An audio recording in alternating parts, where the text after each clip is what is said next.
शराबबंदी में पर मेरी राय पहले दिन से जो है बिल्कुल स्पष्ट है कि इस नीति को हटाया जाना चाहिए। शराबबंदी लागू करना गलत है। पहले ये भाजपा वाले जो नीतीश जी के साथ थे तब शराबबंदी के सपोर्ट में थे। तेजस्वी यादव चिल्ला रहे थे कि नीतीश कुमार शराब माफिया को बढ़ा रहे हैं। आज तेजस्वी यादव बगल में बैठ के मुस्कुरा रहे हैं, भाजपा वाले चिल्ला रहे हैं। ये महिलाओं के वोट की डर से उनके दिमाग में जो बना हुआ है कि शराबबंदी के विरोध में बोलेंगे तो महिलाओं का वोट नहीं मिलेगा।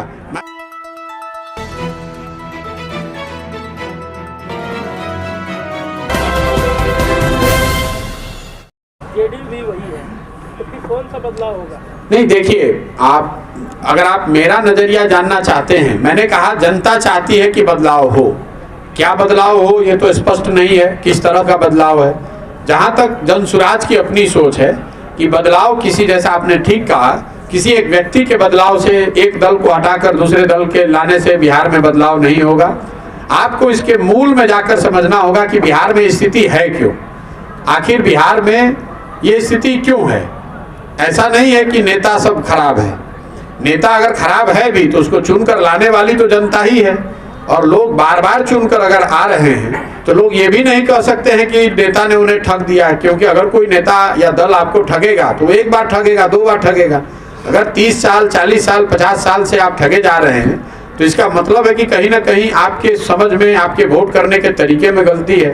तो जनसुराज की सोच ही वही है कि अगर बदलाव होना है तो वो बदलाव समाज के स्तर पर होना चाहिए। सबसे पहले जब तक लोग अपने और अपने समस्याओं और अपने बच्चों के भविष्य से जुड़े हुए मुद्दों पर वोट नहीं करेंगे तब तक बिहार में बदलाव संभव नहीं है, वो चाहे जिस दल के पक्ष में बदलाव हो। लेकिन ये जरूरी है कि वो बदलाव उन मुद्दों पर हो जिसकी वजह से बिहार की जनता आज त्रस्त है। सबसे ज्यादा परेशानी शिक्षा को लेकर है, सबसे ज्यादा परेशानी रोजगार को लेकर है, सबसे ज्यादा लोग परेशान इसलिए हैं कि खेती किसानी करने वाले किसानों की हालत बदहाल है। लेकिन जब वोट होता है तो वोट शिक्षा पर नहीं होगा, वोट रोजगार पर नहीं होगा, वोट खेती किसानी पर नहीं होगा, वोट होगा जात पर, वोट होगा धर्म पर, वोट होगा भारत पाकिस्तान पुलवामा पर, वोट होगा लालू जी के डर से भाजपा को और भाजपा के डर से लालू जी को। तो ये जो पूरा प्रयास हम लोग कर रहे हैं, यही कर रहे हैं जो एक लाइन में जो बात है कि भाई आपकी जो समस्या है वो आपको मालूम है, वो किसी नेता और दल को बताने की जरूरत नहीं है। आपको ये मालूम है कि आपकी समस्या क्या है, लेकिन आप उन समस्याओं पर वोट कर ही नहीं रहे हैं। आप उन समस्याओं पर, अगर आप बदलाव चाहते हैं तो जो आपकी समस्या है या आपके बच्चों के भविष्य से जुड़ा हुआ जो मामला है उस पर वोट कीजिए, निश्चित तौर पर बदलाव आपको दिखेगा। नहीं भाई, जब हमने दल ही नहीं बनाया है तो मुख्यमंत्री बनने की कहां सी बात है। ये जो अभियान हम लोग चला रहे हैं, मेरी अपनी समझ ये है कि जैसा मैं अभी बता रहा था कि बिहार में अगर सुधार करना है तो जब तक समाज के स्तर पर यह प्रयास नहीं होगा तब तक आप राजनीति में कोई आमूलचूल परिवर्तन नहीं ला सकते हैं। मुख्यमंत्री को बदल देने से या एक दल को हटाकर दूसरे दल को ला देने से अगर बिहार सुधरना होता तो पिछले 50 वर्ष में तो आपने सारे दलों की सरकार देख ली, आपने कितने मुख्यमंत्री देख लिए। 1967 के बाद, 1967 के बाद बिहार ने 30 अलग अलग सरकारें देखी हैं। ऐसा तो आप नहीं मान सकते हैं कि 30 जो मुख्यमंत्री अलग अलग बने वो किसी में क्षमता नहीं थी, किसी की सोच नहीं थी।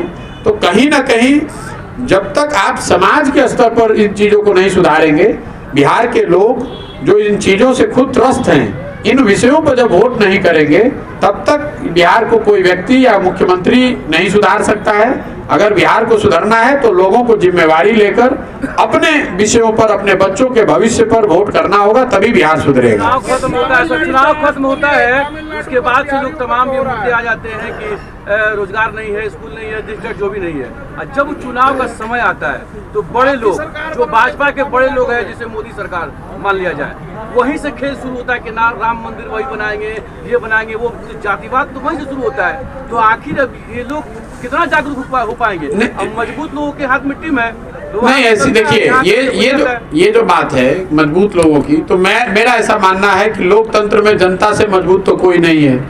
जहाँ तक ये इल्जाम है कि नेता जो है वो जातिवाद कर रहे हैं या दल जातिवाद कर रहे हैं, ये बात ठीक नहीं है। मैं रोज मन से कहता हूँ, आपको भी कह दे रहा हूँ, बिहार में नेता जात की राजनीति नहीं कर रहे हैं। नेता तो अपने परिवार और स्वार्थ की राजनीति कर रहे हैं। जाति में तो आप और हम फंसे। मान लीजिए कि अभी आपसे पूछेंगे कि आज जाति की राजनीति कौन कर रहा है, तो बहुत लोग आप में से कहेंगे कि राजद जो पार्टी है वो जाति आधारित राजनीति करते हैं, लालू जी जात की राजनीति कर रहे हैं। मैं रोज मन से कह रहा हूं कि लालू जी जात की राजनीति कर ही नहीं रहे, राजद जात की राजनीति नहीं कर रही है। अगर लालू जी जात की राजनीति करते तो ये कहते कि यादव समाज में जो सबसे काबिल आदमी है वही आदमी बिहार का मुखिया बनेगा और सारे यादव समाज के लोग हम लोग को वोट दीजिए। लालू जी ये तो नहीं कह रहे हैं। लालू जी ये कह रहे हैं कि मेरा लड़का राज्य का मुखिया बनेगा और सारे यादव समाज के लोग आप लोग हमको वोट दीजिए। तो लालू जी तो अपनी राजनीति कर रहे हैं, अपने परिवार अपने बच्चे की राजनीति कर रहे हैं। जाति आपके हमारे दिमाग में है और लालू जी अकेले नहीं है, मांझी जी भी यही कह रहे हैं। कोई पंडित का नेता है तो वो भी यही कह रहा है, कोई कुशवाहा का नेता है तो यही कह रहा है, कोई भूमिहार राजपूत का नेता है, मुसलमान का नेता है तो यही कह रहा है। जो लोग भी बिहार में राजनीति कर रहे हैं वो अपना हित देख रहे हैं, अपने परिवार अपने बच्चे का हित देख रहे हैं। जातियों के चक्कर में आप और हम फंसे हुए हैं। और इसीलिए जो ये पूरा अभियान है वो यही है कि घर घर जाकर हम लोगों को बता रहे हैं कि अगर नेता अपने बच्चे की चिंता कर रहा है तो आपको भी अपने और अपने बच्चों की चिंता करनी पड़ेगी। आप अगर अपने बच्चों की चिंता नहीं करेंगे और आप जात के आधार पर, धर्म के आधार पर, पुलवामा और पाकिस्तान चाइना के आधार पर अगर आप वोट करेंगे तो स्वाभाविक तौर पर आप अपने बच्चों की शिक्षा और रोजगार की व्यवस्था को सुधार नहीं पाएंगे। आप लगभग 150 दिनों से पद यात्रा कर रहे हैं और बार बार बिहार में आप परिवर्तन की बात कर रहे हैं कि बिहार में परिवर्तन हो। आपके नजरों में परिवर्तन का विकल्प कौन सी पार्टी है जिसको बिहार की जनता सपोर्ट करेगी? क्योंकि आपको लेकर के बिहार की जनता में विश्वास पैदा हो गया। मैं आपको जो बता रहा हूँ ये बात आप समझिए। राजनीति जो है वो समाज का आईना है। आप कह रहे हैं कि किसको वोट करें, मैं कह रहा हूं कि आपको सबने ठगा है। आपने कांग्रेस को वर्षों तक वोट दिया तब भी बिहार गरीब था। उसके बाद आपने लालू जी को 15 साल बनाया तब भी आपकी हालत नहीं सुधरी। 17 साल से नीतीश कुमार भाजपा के साथ सरकार चलाए तो भी स्थिति नहीं सुधरी। तो आप किस पर भरोसा करेंगे? जिस राज्य को सब दलों ने, सारे नेताओं ने एक तरह से न सुधार पाने वाला राज्य मानकर छोड़ दिया है, उस राज्य को सुधारने की काबिलियत और जिम्मेवारी दोनों ही बिहार की जनता की है। जो आप कह रहे हैं किस दल को बनाइए, मैं कह रहा हूँ हर आदमी कह रहा है विकल्प चाहिए, तो मैं कह रहा हूँ कि जो विकल्प बनाना चाहते हैं वो साथ में आए और मिलकर विकल्प बनाएं। जनता का विकल्प बने और उस पर सब लोग मिलकर उसको चुनाव उसको चुने।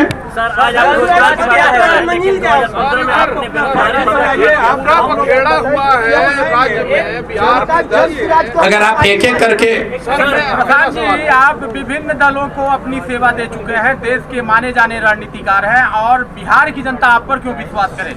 बिल्कुल बिहार की जनता को हम पर भरोसा नहीं करना चाहिए। मैं रोज मन से कहता हूँ, आपने भी जो सवाल किया, कुछ लोगों का ये सवाल है कि आपने 2014-15 में नीतीश कुमार की मदद की और आज आप उनका विरोध कर रहे हैं। या आप ये भी कह सकते हैं कि आपने दूसरे दलों की मदद की, उनके भी आप विरोध में बोल रहे हैं। बिल्कुल ये जायज सवाल है, इसका उत्तर सुन लीजिए। जिस नीतीश कुमार की 2014-15 में मैंने मदद की थी वो नीतीश कुमार थे जिनके शासन काल में 2005 से 2012 के बीच बिहार सुधरता हुआ दिखा था। आज जिस नीतीश कुमार का मैं विरोध कर रहा हूं, आज वो नीतीश कुमार हैं जिनके शासन काल में 2015 के बाद से स्थिति बिगड़ती हुई दिख रही है। जिस नीतीश कुमार की 2014-15 में मदद की गई थी वो जदयू के नेता थे जो चुनाव नहीं हारे थे, लेकिन उन्होंने राजनीतिक मोरालिटी के आधार पर पद से इस्तीफा दिया था। 2014 में नीतीश कुमार चुनाव नहीं हारे थे, उनकी पार्टी चुनाव हारी थी, उसकी एमपी की संख्या घटकर 2 हो गई थी और नीतीश कुमार ने अपने पद से इस्तीफा देकर मांझी जी को मुख्यमंत्री बनाया था। आज वही नीतीश कुमार हैं, वो चुनाव 2020 में हार गए हैं। 243 की विधानसभा में उनके पास सिर्फ 42 विधायक हैं, फिर भी कोई ना कोई जुगत लगाकर, चाहे राजद से गठबंधन बना लें या कमल का हाथ पकड़ लें, किसी भी तरीके से उस कुर्सी पर फेविकॉल लगाकर, जुगाड़ लगाकर बैठे हुए हैं। जिस नीतीश कुमार की 2014-15 में मदद की गई थी वो नीतीश कुमार थे जिन्होंने रेल मंत्री रहते हुए गैसल असम में दुर्घटना होने पर, जिसमें 290 लोगों की मृत्यु हो गई थी, रेल मंत्री रहते हुए उन्होंने पद से इस्तीफा दे दिया था इस बात को लेकर कि अगर हमारे रहते हुए इतने लोगों की मृत्यु हुई है तो मैं पद पर कैसे रह सकता हूं। जिस नीतीश कुमार का मैं विरोध कर रहा हूं, ये वो नीतीश कुमार हैं जो कोरोना के दौरान हजारों लोग बिहार के मर गए, हजारों लड़के रोड पर मारे मारे पूरे देश में फिरते रहे, और इस आदमी ने मुख्यमंत्री रहते हुए अपने घर से बाहर निकलकर उन बच्चों की, उन परिवारों की मदद करने के लिए कोई प्रयास नहीं किया। और जिन लोगों और दूसरे दलों का जहां तक सवाल है, जिनका ये मानना है कि भाई पीछे आपने मदद किया था, आज क्यों विरोध कर रहे हैं, मैं आपको बताना चाह रहा हूं कि लोकतंत्र में ये व्यवस्था है कि जिस व्यक्ति पर, जिस विचारधारा पर, जिस दल पर, जिस नेता पर भी आपका भरोसा है, आप उसकी मदद कीजिए, उसके साथ खड़े होइए, उसको वोट कीजिए। लेकिन वो विश्वास, वो भरोसा, वो वोट 5 वर्ष के लिए है, जीवन भर की गुलामी नहीं है। अगर आपका भरोसा था मोदी जी पर 2014 में, आपने वोट किया, इसका मतलब ये नहीं है कि मोदी जी काम करें ना करें आप जीवन भर उन्हीं को वोट देते रहिएगा। नीतीश कुमार जब कुशल प्रशासक, एक सही नेता के तौर पर दिखे तो उनकी मदद की गई। आज जब वो उनका प्रशासनिक जो कार्यकलाप है वो सही नहीं है, राजनेता के तौर पर सबसे ज्यादा दल बदलू नेता के तौर पर उनकी छवि है, समाज में एक मानवीय जो चेहरा है नीतीश कुमार का, यहीं आपके बगल के जिले छपरा में 70 परिवार उजड़ गए, शराबबंदी के अवैध शराब से उनकी मृत्यु हो गई, और नीतीश कुमार अपने जेब में हाथ डालकर विधानसभा में कह रहे हैं कि जो पिएगा वो मरेगा। तो ऐसे आदमी का विरोध क्यों नहीं होना चाहिए। हमने उनकी 14-15 में मदद की थी, उनके लिए बंधुआ मजदूरी नहीं लिखा था।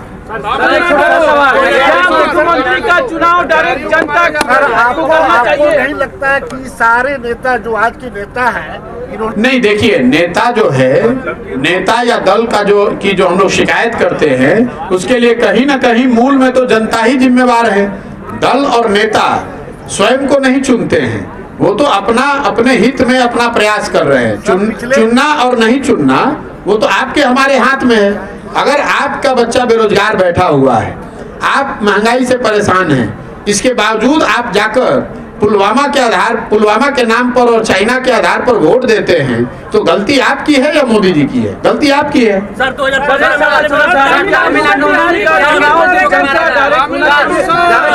नहीं, पार्लियामेंट्री व्यवस्था जो है, पार्लियामेंट्री व्यवस्था जो अभी है संविधान में, वो बिल्कुल ठीक है, इसमें मेरा पूरा विश्वास है, उसमें कोई दिक्कत नहीं है। जरूरत इस बात की है कि जनता सही मुद्दों पर वोट करे। देखिए, अगर कल बिहार में शिक्षा पर वोट होने लगे, कोई भी दल चुनकर आएगा तो शिक्षा की व्यवस्था सुधर जाएगी, आज के मुकाबले बेहतर हो जाएगी।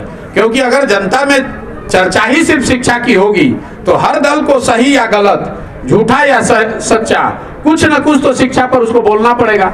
मैं आपको उदाहरण दे रहा हूं, तेजस्वी यादव ने झूठ ही सही, लेकिन ये कहा कि मैं जब जीत कर आऊंगा तो 10 लाख रोजगार दे दूंगा। वो बिल्कुल झूठी बात थी। उस आदमी को ना उसने कभी कुछ सोचा था ना उसको देना था। लेकिन अगर उस व्यक्ति ने झूठी बात कह दी तो भी इसकी चर्चा तो रोज चल रही है कि दीजिएगा कि नहीं दीजिएगा, कब दीजिएगा। उनको भी जवाब देना पड़ रहा है कि हम दे रहे हैं। मेरा जो प्रयास है कि पहले समाज इन 3 मुद्दों पर आए। जो वोट है, आप चाहे जिस दल को भी दीजिए, आप दीजिए शिक्षा पर, आप दीजिए रोजगार पर, और आप दीजिए अपनी गरीबी को दूर करने के लिए। जिस दिन आप अपने और अपने बच्चों के भविष्य पर वोट करने लगेंगे, बिहार में सुधार की शुरुआत वहीं से हो जाएगी।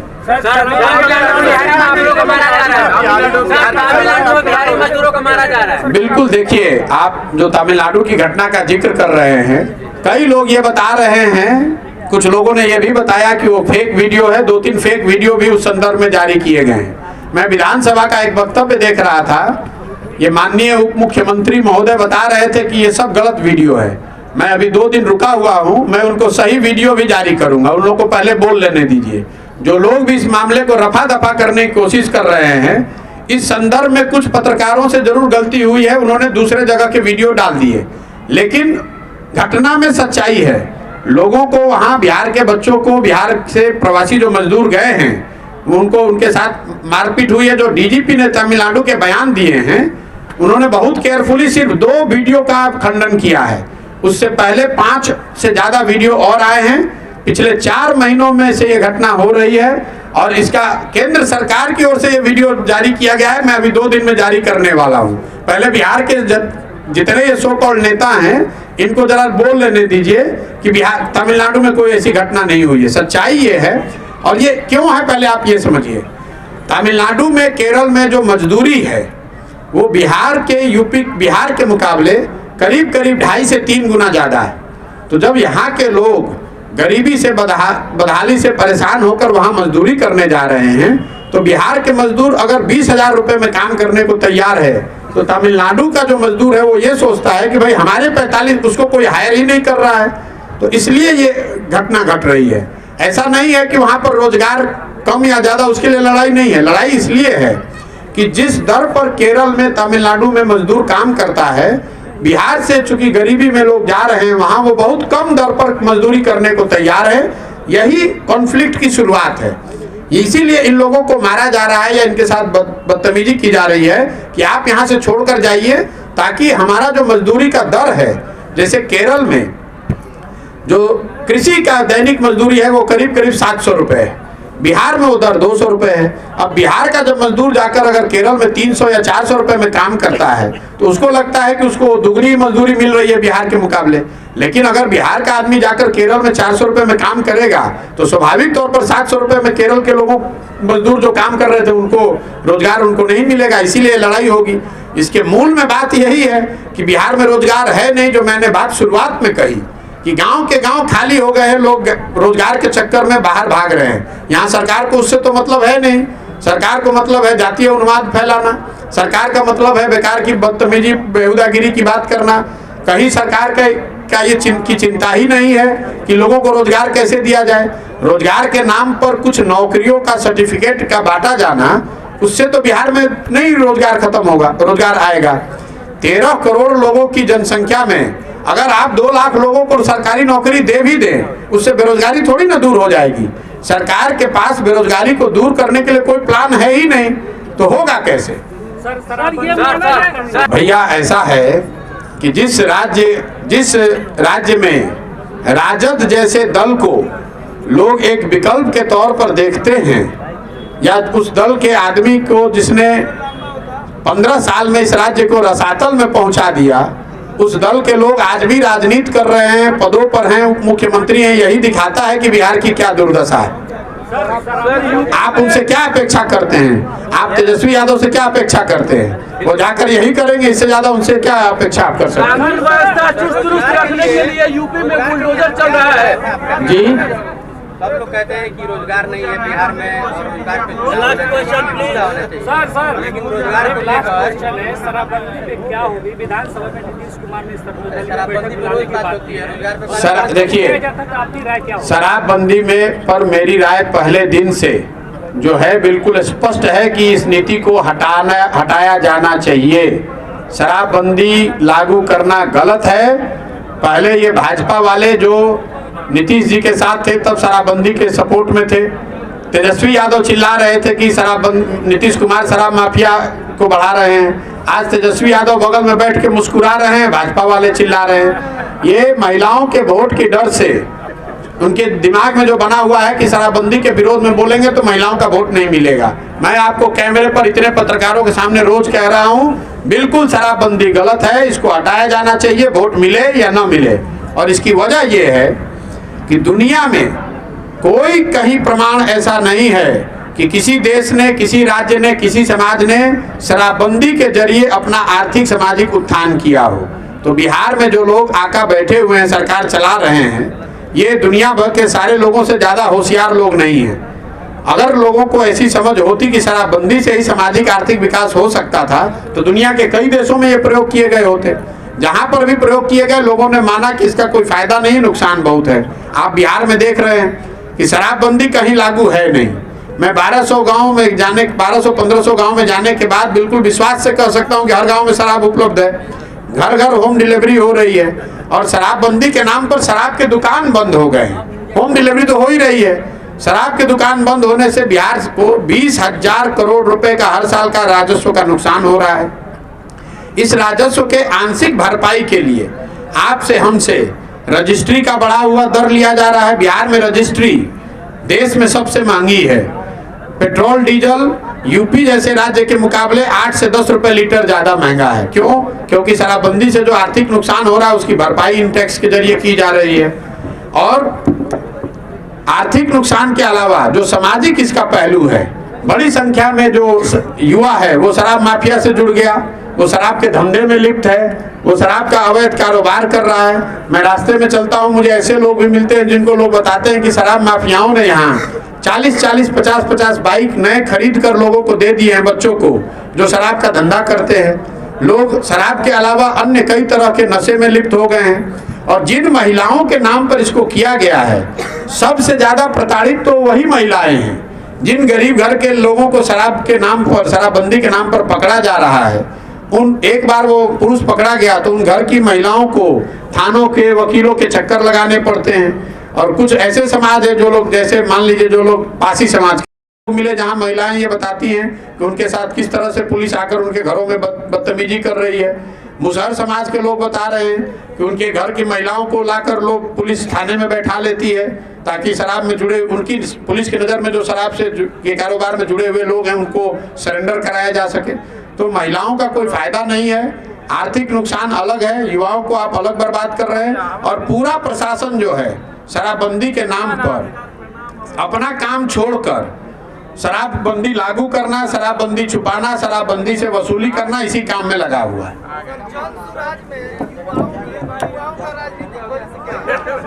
जन सुराज में युवाओं का राजनीतिक भविष्य क्या है, ये मैं इतना ही आपको कह सकता हूं कि जन सुराज दल तो अभी है नहीं, लेकिन जन सुराज में अभियान के तहत जो युवाओं को राजनीति में आना है और सकारात्मक प्रयास करके अपनी राजनीतिक करियर की शुरुआत करनी है, उसके लिए क्लब की जो व्यवस्था की गई है, हर वो युवा जो राजनीति में आकर चुनावी राजनीति में अपने लिए जगह बनाना चाहता है, उसके पास ये अवसर है कि वो जन सुराज का हिस्सा बने, अपने गांव, अपने पंचायत में क्लब के जरिए अपनी पहचान बनाए, अपनी समाज की मदद करे, जन सुराज के सहयोग से, जन सुराज के संसाधन के का उपयोग करके समाज में अपने लिए जगह और पहचान बनाए और कल होकर चुनावी राजनीति में अपनी एक भूमिका बना सके।